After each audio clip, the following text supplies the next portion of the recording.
I think they're trying to normalize being poor, make it trendy, so it's less shocking for what's to come. Let me explain, because they're doing this through fashion. I have been watching a lot of fashion related stuff, like hours and hours of it lately, because I'm working on my own fashion. And one thing I noticed, and I'm great at pattern recognition, is that all of the brands marketed towards obscenely rich people, I'm talking like not even like a cute little six figures, I'm talking obscene richness, their runways have outfits that are very innovative, very expensive material, very intricate, very clean, sleek, almost sterile sometimes.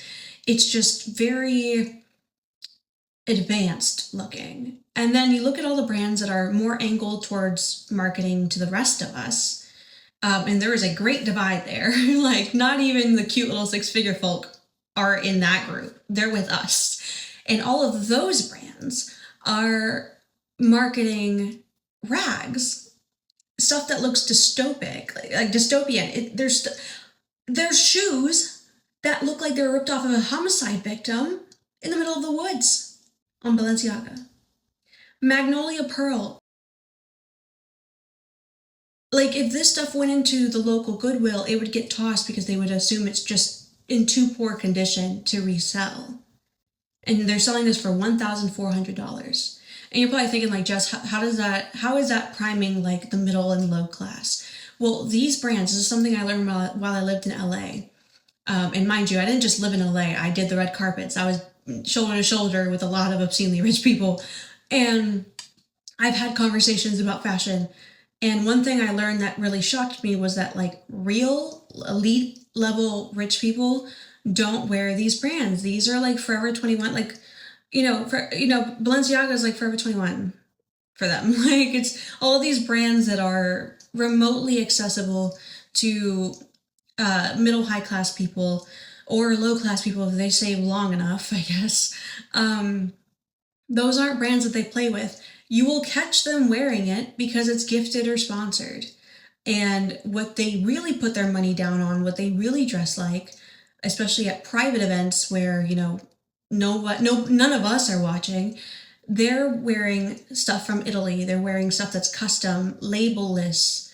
They'll wear like a black shirt that they paid like $4,000 for, and it'll have nothing on it. It'll look nothing but like a cotton black shirt, but it's like a shirt from Italy or something.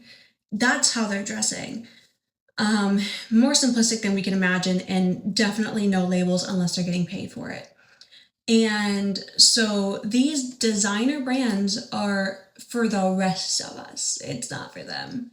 It's not for them, but like they'll throw it on just to, get a paycheck or to, you know what I mean? So that's like the relationship they have with designer. On top of that, what I'm also seeing is the Ozempic trend.